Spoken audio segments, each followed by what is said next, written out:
bu ko defee ñu ngi nuyu ñëpp di ziar ñëpp di jiital si nuyu bi suñu capitaine Mame Cheikh di ziara bu baax te di yebal suñu nuyoo si sang bi sëñ Mouhamadou Moustapha Sy mi nga xam ne moo waral lii yëpp bi ñu jógee si loolu ñu teg si sang yu tedd yi sama goro Pape Cheikh ak Mame Babacar ak soxna Fatima ak soxna Haja ak ñi àndal ñëpp ñi ñaan mission bi ngeen sumb yàlla na yàlla barkeel ko te day leen kàttan ba ngeen mottali ba kenn foogewul woon dafa mel ni tey de daw naa 1 mois 1 mois ak ni ñu mën naan ñëwal def thème bi ñëwal jàppale maam ñëwal accompagner may daw rek ndax xam naa ni li waa di waxoon rek c'est pas facile de parler devant De Gaulle kon loolu la ñuy delluwaat tey waaye xam nga ni rek ñoom seen barke lépp mën na dox kon ñu ñaan yàlla def yàlla yombal rek incha allah bu ko defee dafa mel ni thème dimension mentale bi maam dafa mel ni ñëpp apprécié nañ ko on a eu plus de 50 questions yoo xam ne jot nañ ko waaye dañoo mujjee di filtrer pour mën téye temps boo xam ne dinañ mën a évoluer incha allah bu ko defee ci cadre boobu noonu dafa am ay questions yoo xam ne c'est d'ordre spirituel yoo xam ne certainement dinañ si échanger même am yoo xam ne aussi c'est d'ordre mën neen wax scientifique ak côté santé moo tax tey soxna may mun a nekk suñu wet pour surtout ñëw côté boobu noonu répondre ci question yooyu noonu nga xam ne c'est d'ordre scientifique et médicinal daanaka la ñuy wax bu su ñëwee rek incha allah bu noppee ñu commencé dugg nag ci thème bi def récapitulatif ci sujet yi nga xam ne jot nañ fi jaar par rapport ak dimension mentale bi et aussi certainement une ouverture vers ce qui va suivre incha allah soxna may mun a bismillah. salaamaaleykum mbokk yi ñu ngi nuyu ñëpp di ziar di jiital si nuyoo bi suñu capitaine Mame Cheikh mu jël nuyoo bi joxal ñu ko suñu góor gi Seydi Mouhamadou Moustapha di ko nuyu di nuyu aussi ñi mu àndal ñëpp soxna Fatima soxna Haja Mame Babacar ak Mame Cheikh mi mu àndal ñëpp donc comme li sëñ Moustapha waxee rek foofu la ñuy def.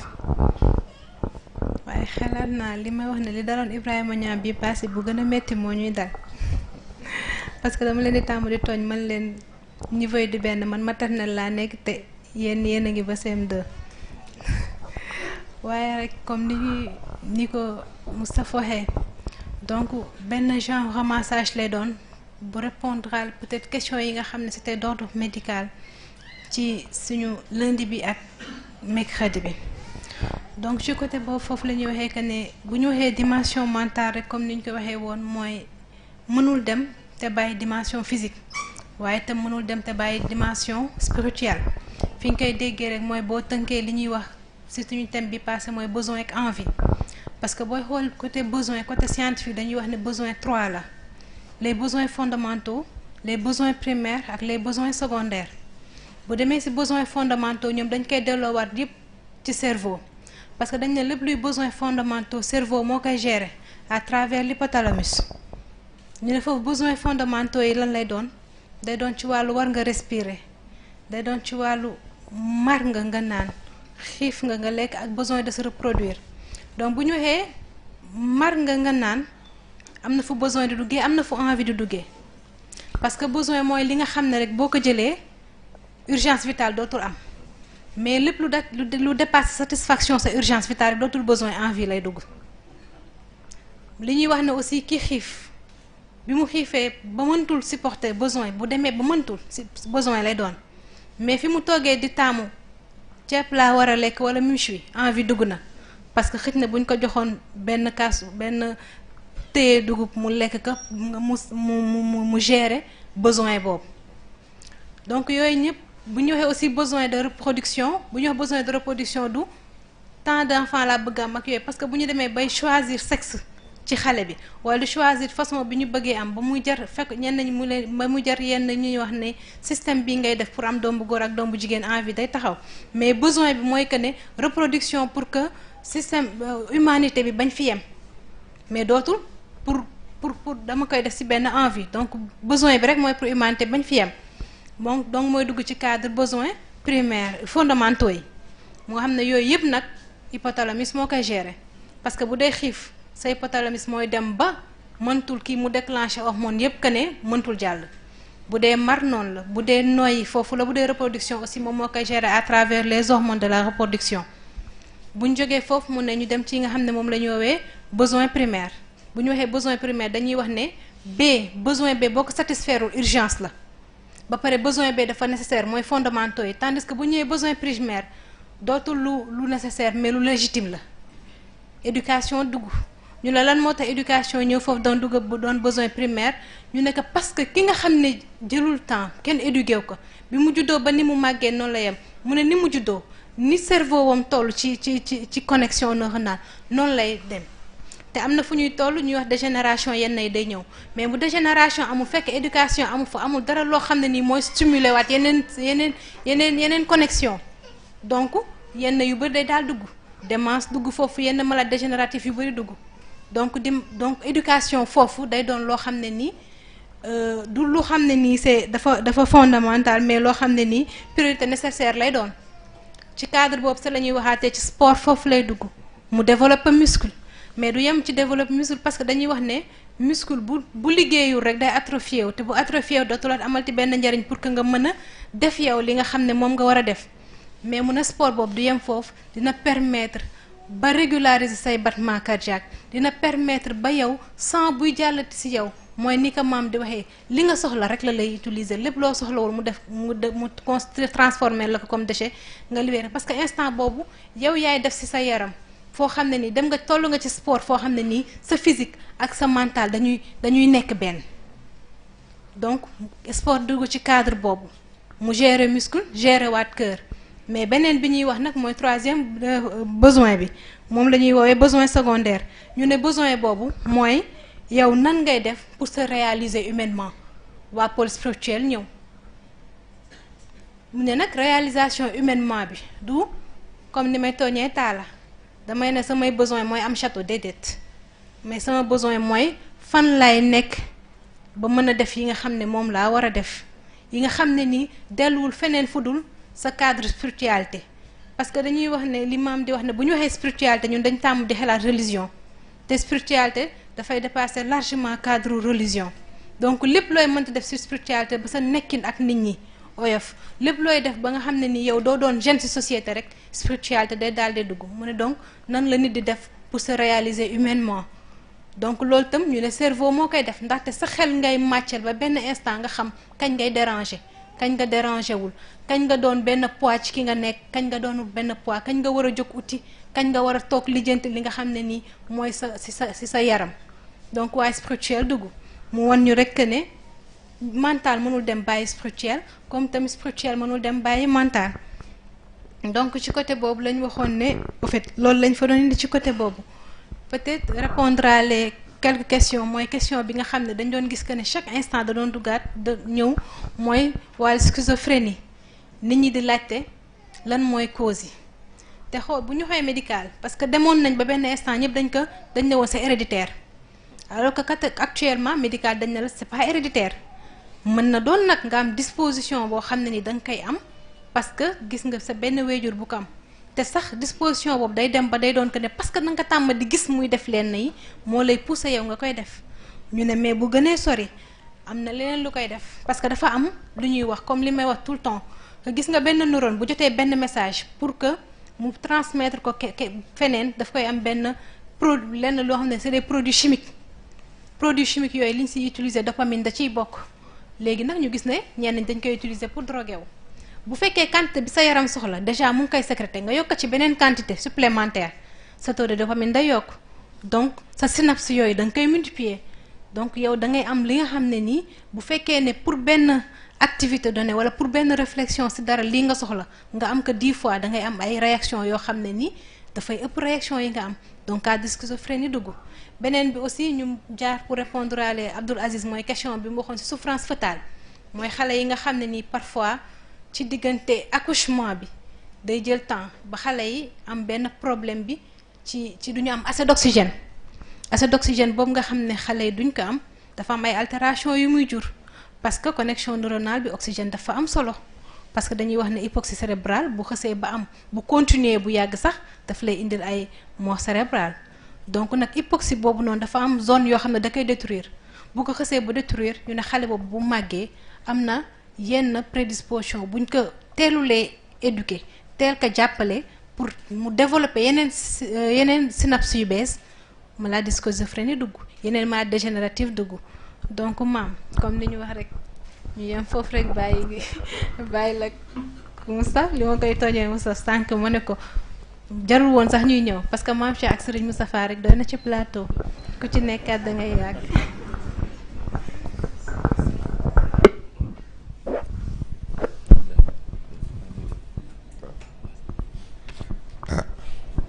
asalaamaaleykum wa rahmatullahi taala wa barakaatu. ñoo ngi nuyu ñëpp di ziar ñëpp di baalu àq ñëpp te di baal àq ñëpp. moom sax balaa ñoo dugg ci question yi man dama am question xaw nag ba xam nañ ma ko permettre am déet. soxna da nga tudd ci sa exposé baat bu ma intéressé yaa ngi indi besoin de reproduction.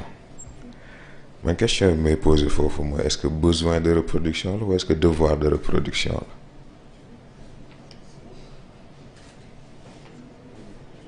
kon ñu xool ba xam rek waaw bismillah kon. nga defee ñu ngi sant soxna bu baax ci intervention maam dafa mel ni sa question bi dañ koy delloo médecin bi rek xam naa moom dina si mën ñëw wala du ñàkk itam ci bi développement yi mën nañ ci ñëw incha allah. question dimension mentale bi dafa mujjee nekk labyrinthe ci ñun te moo waral sax sujet bi ndax thème semaine bi à la dimension mentale un labyrinthe familier dangay dem ba min ko foog ni yaa ngi ci mu njuuj la loolu moo tax nag ñu indi thème yooyu noonu moo ne ci diggante lundi ak mercredi nit ñi di jaxasee nit ñi di foog ni comprendre neen ko fekk comprendre ñu ko xam naa maam moom cadre labyrinthe boobu noonu foo ñu ñëwaat ci incha allah ci biir discussion bi waaye bu ñuy waxee dimension mentale dañ dellu ci cadre aql te nécessaire bien sûr ñu xool aql boobu fan lañ ko njëkk déggee ndax Seydi Hadji Malick li muy wax ci xilaas ni leer bi nga xam ne moom la yàlla bindee mu nekk leeru Seydina Muhammad sallallahu alayhi wa sallam ñii naan ruux la ñuy jox ko ay composants wala ay segments ne mooy ruuxul kulli ne aqlul kulli ne al qalam ne yëpp a ngi si biir. Seydi Abdul Xaadir Jeylaani dafay wax ci Asirul Asrar nii dañ ko naan an nuur dañ ko naan leer nga parce que raxul ténèbre ñu ne ko aql nga ndax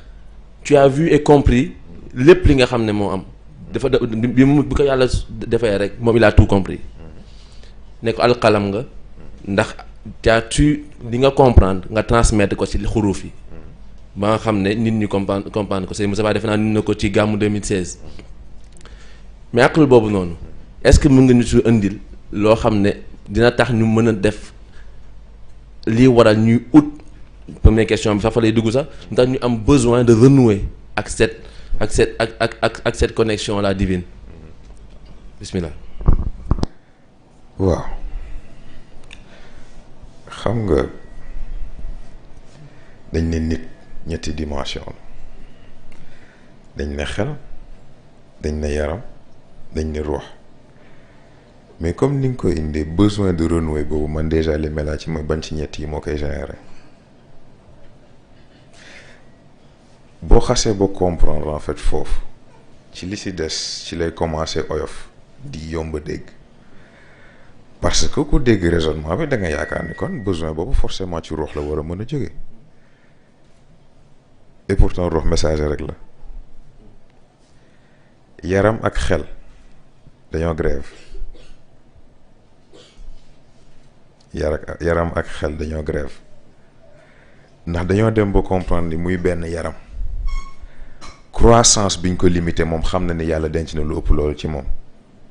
te xam na ni bu seetee seet amul benn élément bu ko mën a permettre mu àgg foofu kon nag il faut mu wuti wàllu xel moom it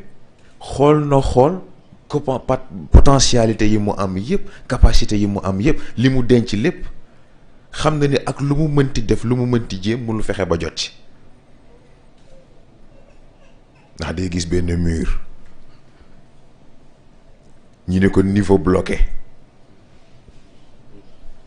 il faut que nga yokk sa expérience doo nga mën a accéder ci niveau bi ndax difficulté bi yow say capacité mënagu ko kon nag comme ñoom ñaar ñëpp jaaxle nañ ñu dajee waxtaan ne waaw man de nangam dal na ma lii laa ci daj waaye fii laa ci yam ke ca des ne manit lii laa ci daj fii laa ci yam ñu ne ah kon nu ñuy def xel ne ah xaaral xam naa sama benn mbokk boo xam ni de yaakaar naa war nañu see mën a génne ñu ne kon nañ seeti ruux gis nga mooy li may expliqué bii passé ci 3 6 ak 9 bi yaram lu mu développé am na foo xam ni moom kese mënu fa yóbbu boppam xel lu mu développé am na loo xam ni mënu fa àggal boppam kon il faut que ruux dugg mais ruux bañ ko seetee dafa am lu mu expliqué daf leen wax ni moom lu mu am capacité dafa am ci ku mu dépendre kon nag ce n'est pas juste une question de religion c'est une question de survie moo tax ma expliqué ni besoin yi ñuy wax yëpp ay lekk ak ay naan ak oxygène ak leneen loolu yëpp ay illusion la loolu yëpp ay envie la tout dépend nag léegi ci degré d'évolution wu nit ki lan mooy doon envie lan mooy doon besoin parce que am na foo xam ne nit bu fa àggee soxlaatul dara loolu boroomam ndax lépp luy jëriñ fa la koy jëlee directement gis nga mais docteur du yéen ci wàllu médecine da ngeen di def perfusion ci wàllu médecine ak ci wàllu sport xam nañ li ñuy woowee dopage yooyu yëpp am na drogue yoo xam ne day yokk say performance yooyu yëpp am na et pourtant yàlla am na yooyu yëpp ay bu la ko xasee cuuj du deñ du rees du wàññeeku ok da ngay sonn di ñafe di gën a sonn mu jël beneen façon indi la jëlal beneen côté indi la ne la am jëlal bii nga jël eggaat ci beneen niveau ainsi de suite gis nga moo tax mës naa ko wax fii yaakaar naa ci Colisée bi bu ñu nee baatu athée moo tax ma ne man athée ci laa mën a jël ni looloy preuve yàlla ndax xam nga buñ ne religion école la bon xëy na sax loolu semaine prochaine la waaye daf ci am partie bu ma intéressé ndax athée bi lan moo tax mu lànk ni du gëm yàlla dafa nanguwul gëm yàlla wala boog dafa nanguwul gëm yàlla biñ ko jàngal waaye xam na yàlla wax ji nag mooy léegi yàlla ji mu xam ak yàlla biñ ko jàngal est-ce que dëppoo nañ bu fekkee dëppoowul il faut mu utal ko beneen tur ñii naan science ñii naan logique ñii naan nature ñii naan lii ñii naan lële ay yëpp yàlla la rek. loolu moo ñu permettre rek ñu mën a damay loolu moo ñu permettre rek ñu mën a enchaîner si surtout que conscience supérieure boobu ñu doon wóori léeg-léeg baatu conscience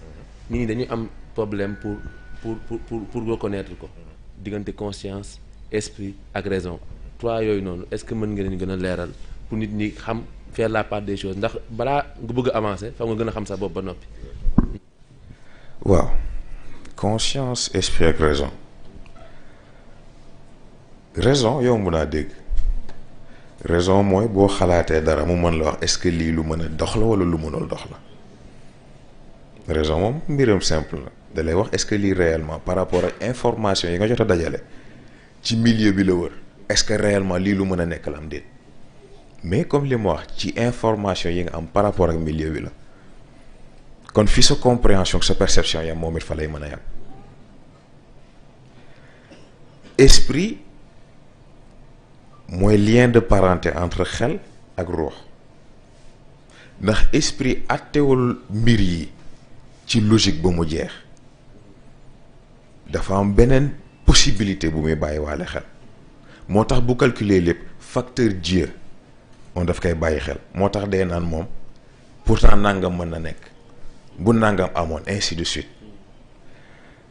waaye conscience nag moo ci intéressant parce que conscience maa ngi koy tudd bi passé conscience ci wàllu xel organe de confirmation la conscience dafa am fu ci nit ñi di juumee te mooy dañoo jàpp ni moom balaa ngay def dara mooy naan tee ngaa bañ a def lii nangam ak nangam conscience du doxee noonu conscience day mel ni tey jii nga jël sa téléphone jël benn fichier ni da ngay supprimer fenêtre boobu di affiché wu naan êtes-vous sûr loolu mooy conscience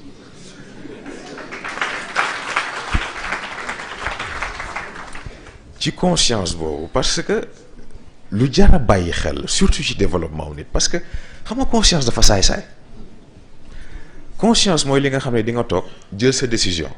gis nga moom ci confirmation demande de confirmation boo xam nga nu muy defee day naan kaasu ndox a ngi nii de mar nga lool foog nga naan waaye da ngaa woor est-ce que c'est sûr que bëgg nga ko jël boo ko naanee de di nga dog sa koor bàkkaar la de waaye sa mar bii de doy na waar c'est ça conscience façon boobu lay fonctionner gis nga dalay def loo nii gis nga moment bi nga jëlee sa responsabilité nag def sa décision mooy la wax naa la li ma xam. moom la sëriñ bi wax ni c'est un conseiller avant l'acte et un juge après l'acte. exactement tout simplement te texte waaye bu ñu ci delee conscience boobu noonu Serigne Cheikh day wax sa turandoo danaan naaj bi dafa am conscience. te conscience am boobu noonu bu ko amul woon. kon mu lakk chaque jour mu lakk planète. diggante conscience bi nga xam ne si nit ñi di dund la. ak li nga xam ne moo nekk si nos juridiction comme ni ñu ko tuddee. nan lañ koy comprendre est-ce que même conscience bi la wala dafa am différence. góor gi tontu na ko ba mu ne mbindeefu yàlla yëpp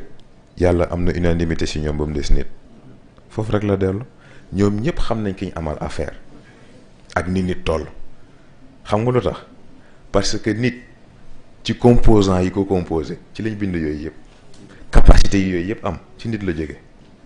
moo tax nit en réalité nit bu matee nit amul besoin mais li neex ci loolu mooy conscience boobu mu indi ci jant par exemple mais xam nga boobu sax sànq lañ ciy waxtaane yàlla xam na ko ñuy waxtaan bay tudd ni jant bu dul woon conscience boobu ak filtrage bi yàlla indi diggante ñun ak moom waxuma la sax tàngaay bi mais li muy sori nit bu nekkee ci kaw suuf dina ko dégg muy lakk te bruit bi dana fort goo xam ni day mel ni ko jël scooter taal ko sawet en constance kon nag conscience boobu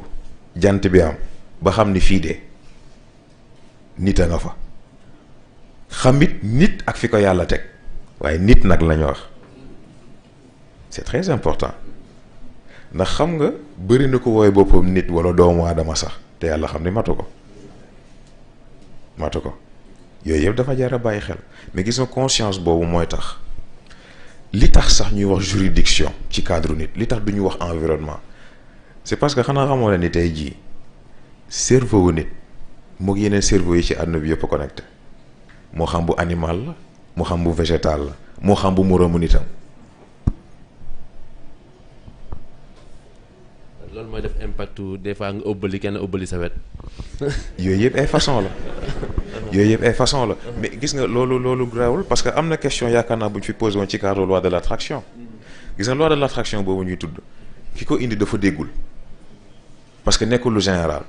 lu spécifique la te ñi mu spécifique ci ñoom sax mën nañ bañ a xam ne nekk ñoom ci seen wàll la parce que ci biir réseau cérébral boobu dafa am lu ñuy woowee cerveau antenne mooy cerveau boo xam ni tey jii bu soxlawee information wala moom ci boppam ci biir réseau bi am na pouvoir de décision waaye xam nga yàlla ak ni mu bëggee équilibre cerveau am capacité yooyu yëpp ba pare du bàyyi di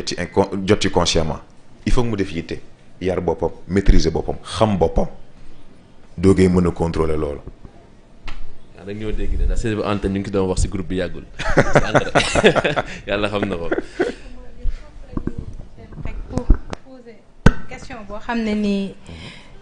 comme lam lañ doon wax mooy ordre médical dafa am lu ñuy wax détecteur de mensonge donc ci cadre science bi ñu ko defee dañuy def ñu ne pour que ñu xam ne niveau ndax li muy wax dëgg la wala du dëgg dafa am benn appareil yu ñu koy teg donc appareil yi bu ñu ko tegee ci ngay xam ne kii wax dëgg parce que avant ngay wax dañuy xool sa fréquence cardiaque instant bi ngay wax ñu xool sa fréquence cardiaque donc ñu ne foofu la ñuy xamee ki nga xam ne wax na dëgg wala waxul dëgg parce que bu fekkee nekkul di wax dëgg fréquence cardiaque am dafay supérieur ak fréquence cardiaque normale am mu ne waaye ba léegi mënuñu ci sukkandu ba mu jeex parce que ki nga xam ne dafa tàmm wax lul dëgg moom bu ñëwee buy waxee bu waxul lul dëgg fréquence cardiaque am du adapté wu. exactement day normal donc scientifiquement tey bu ñu posé waat question pour xam. question bu intéressante la ndax ñun ci suñu étude psychologie loolu daf ñu jaaxaloon parce que polygraphe yaakaar naa bu mujj mu dina jël sa fréquence cardiaque jël sa ñaq jël sa mouvement auriculaire et pourtant nit dana yar boppam ci miin machine bi façon boo xam ni bu ko ne lii laa bëgg mu feeñ ni mooy dëgg loolay feeñ mais gis nga loolu façon yar sa bopp la ndax respiration rek effet bi mën a am ci nit c'est extraordinaire ci cadre médecine sax loolu miin nañ ko ci cadre sport encore plus mais gis nga nag léegi connexion boobu entre xel mi ak yaram bi pour mën a joxe ordre boobu ba pare respecter ko travail la parce que nañ waxante dëgg nit li mu gën a mën a adapté wu mooy stimulus par rapport ak léegi stimulus bi ngay jox sa yaram ni nga koy entraîner à ce que mais am na rythme de respiration boo xam ne boo ko xasee ba jël sa oxygénation yaram dafay yokk sa calme dafay yokk dara du ne teel rek nga jóg sa ba ci sa capacité de réflexion sa niveau d'analyse dafay changer loolu yëpp ci ba xam inspiré nga wala expiré nga kon nag nga xam ne mbir yi simple moo tax bu ñu naan le souffle premier du ay font gis nga noyyi googu du hasard parce que xëy na indi nañ souffle premier bon xëy na nag waa spirituel di ngeen ma baal ndax lii seen cadre la wax dëgg neex yàlla waaye bu ñu nee souffle premier mais gis nga yàlla ay mbiram kenn xamul lan la souffle premier mais respiration dafa am inspiration am expiration souffle premier bi moo lay jox lépp li nga soxla pour nga am départ big bang yi ñuy wax yeeg yooyu yëpp loo gis mu am début ci souffle premier bi la jógee mais kon cycle expiratoire bi nu muy demee foofu nag kenn du ko tuddee souffle premier ndax souffle premier bi dugg na ba pare expiration lan la looloo lay wane oxygène bi nga jot a dugal nutriments yi nga jot a dugal li nga jot a dugal sa yaram mu war a am njëriñ am na njëriñam ba moo ngi génn kon nag foofu nekkatul souffle premier souffle divin la ndax li war a mat na souffle divin boobu nag mooy garantir bépp fin lépp lu war a fonctionner bépp machine bépp appareil bépp fonctionnement bu war a am ci création bi ci kaw ba ci suuf waaye yamu fa li waroon am te amul li yàlla bind te indiwu ko li mu bind te joxewu ko li mu bindagul ak li mu bëggul mu am yépp loolu yëpp ci lii la dépendre kon nag bu ñu jëlee cycle bu compliqué nii ak li mu aju yëpp ñuul ko denc ko ci dënnu nit nga war a xam ni kon nit tuutiwul foofu rek la toll mais gis nga docteur foofu li ci intéressant mooy dañ ne détecteur de mensonge waaye est-ce que vérité moo leen intéressé c'est très intéressant parce que dafa am li ñuy woowee vérité ak vraisemblable nit dina la wax dëgg nga ne ko déedéet li nga wax ni yanuwul maanaa waaye est-ce que dëgg bi pour mu am il faut que sa xel nangu ko moo tax nit dina la wax dëgg doo ko gëm fekk ne loolu la demee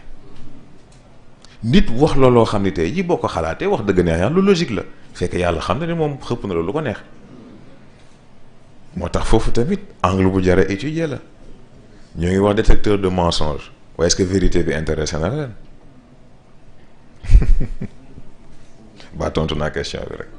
alhamdulilah. macha allah waaw. conscience ak inconscience. nit ñaa ngi laajte ndax dañ koy développer à part. wala dañ koy unifier. waaw mais mënuñ développer wu à part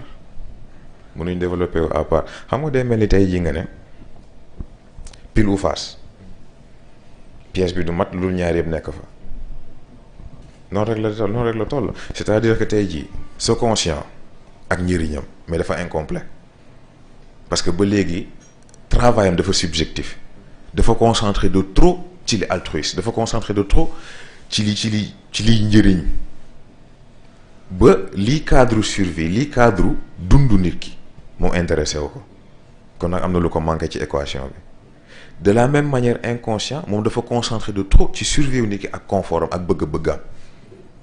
ce qui fait que moom it li war a jëriñ nit ki ba mu avancé intéressé wu ko mais gis nga bu ñu àndee ca nañ war a àndee parce que ba ci cadre schizophrénie bi nga tudd lii dafay ñëwaat parce que tey jii ki nga xam ni dafa dajeeg genre équation existentielle dans le sens où daje nag situation boo xam ni normalement conscient bu fekkee moom mooy fonctionner am na décision bu mu war a jël mais instinctivement décision boobu nangu ko jël loolu choc moral la gis nga choc moral boobu li ci intéressant xam nga lan la fracture mentale la lay jural fracture mentale boobu mooy tax dootoo tudd conscient dootoo tudd inconscient dootoo tudd yi ci des parce que ñooñu ñëpp seen fonctionnement ci ñaar ñi ñu jël seen position la aju parce que ñooñu ñooy yore réellement fonctionnement wu personne bi c'est-à-dire que nit ki dans son cadre animal maanaam yaram beeg yooyu dina fonctionner mais pas ca nam waree day mel ni tey jii nga xëy am sa ordinateur disque dur bi lakk wala mu am problème ba di fichier yeeg système d'exploitation mënutul fonctionner c'est le même principe ce qui fait que fracture mentale boobu nag léegi li ci intéressant mooy conscient bi day toj inconscient bi day toj bu ci nekk nag léegi fragment bu ci nekk ak trait yi muy boole di nga gis sax xaaju trait fii ak beneen xaaju trait fële mais est-ce que ñaari ànd na moo tax schizophrène mën na am plusieurs personnalités ci biir yaram bi parce que gis nga fragment yooyu bu ci nekk nag rek day créer entité boppam. waaw léegi mécanisme boobu ñaari war a ànd. lan moo koy huiler moral la pensée la wala acte la. waaw mais. wala la leen sax exactement parce que bu ñu nee dañu war a ànd mais ànd ak fusion bokkul parce que ànd mooy fonctionnement normal c'est inévitable kenn mënul daan sa morom c'est un éternel combat conscient day jël fii inconscient xëcc fële ainsi de suite mais gis nga fekk combat boobu moo ngi am mentalement sax capacité wu nit du avancer alors que tey ji fusion bi nag léegi foofu du ànd du danse du dara forge la forge boo gis nag day tàng waaye gis nga tàngaay boobu ak pression boobu mooy différence diggante këriñ ak diamant noonu rek la toll gis nga fusion boobu bu xasee ba am conscient amatul inconscient amatul subconscient amatul yooyu yëpp amatul benn unité mentale mooy am mooy identité absolue l'homme face à lui-même l'homme avec lui-même l'homme contrôlé par lui-même je dis bien l'homme pas l'humain parce que foofu décision là encore tu es face à toi-même am ses capacités am lépp devant toi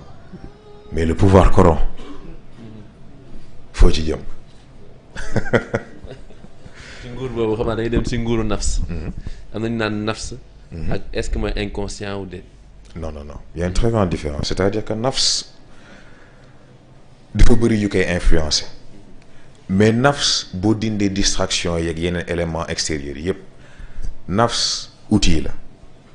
nafs allié la dafa fekk ni rek dafa am jikko boppam kon nag boo ko bëggee duggal ci li nga soxla il faut nga yar ko moo tax besoin yi taxaw envie yi taxaw besoin yi mooy yat bi nga koy yare envie yi mooy yàpp bi nga koy neexalee ci biir loolu nag il faut que nga mën a trouver équilibre parce que c'est pas parce que dañoo tudd yet tudd yàpp que forcément lépp ci yar gi la war a jaar pour mu mën a pour mu mën a jug boo ko defee rek gaañu dina la ragal waaye bu la jekkoo yàq la. loolooy tax sax ñu mën a enchaîner directement ci deuxième partie bi nga xam ne récapitulatif la surtout ci côté question yi ñëw ci côté besoin ak envie illusion choisie bi ñu def mercredi waaye balaa loolu xam naa dama benn extrait rek bu sëriñ di waxtaan ci poubelle yi nekk am yi am ci xel ñu suivre extrait boobu incha allah avant ñu enchaîner.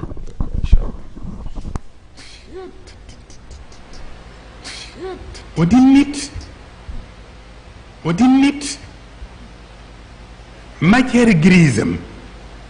matière grisam dafay dem bay éclipser substance de qualité mooy adamiyatu ibni adam dafay dem bay éclipser insaniyatal insaan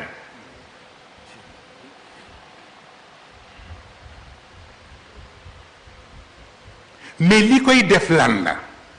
an nafs moo koy def ndax an nafs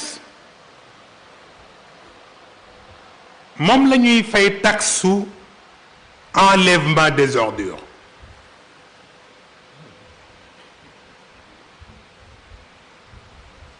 li ñu naan diw bakkanam dafa topp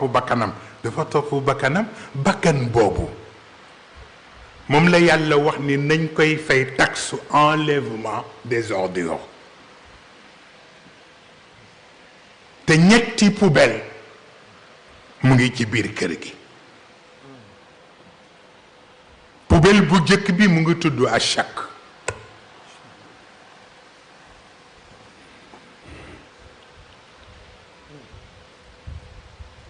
mooy sikki sàkk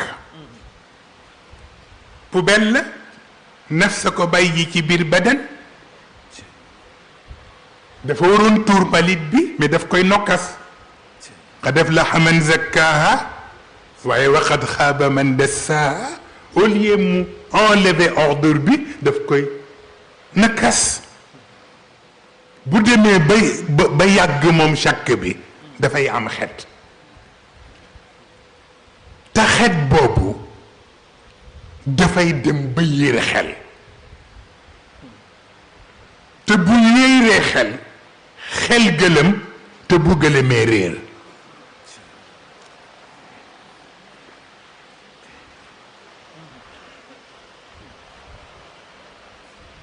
poubelle boobu fokk ñu seet mbiram ñaareelu poubelle bi mooy az-zann wa inna ba'da az-zanni ithmun moom it dañu war a évacuer ordure bi moo tax bu ko nafs nës-nësalee kenn évacuer wu ko mu jur xet moom zann bi te bu juree xet dana dem ba yiir xol jur ci moom lu ñoo tudde mbañeel beneen poubelle bi mooy bu ñuy tudde al wahm mooy hésitation def-defle moom itam poubelle la bu ñu évacuer wul ordure bi buñ ko nës-nësalee ba mu yàgg dina am xet bu muy dégager xet boobu mën na dem ba yiir roox jur ci moom taraddut te mooy muy dengi walla muy am lu muy xaw a werante ndax am na walla amul waaw moo tax ñetti xet yooyu nag bu ko nafs waree évacuer te évacuer wu ko da ngay dem ci butigu yàlla mu jaay la cuuraayu bant yàlla am na ay cuuraayu bant am na ci cuuraayu bant boo xam ni ilm la ko tudde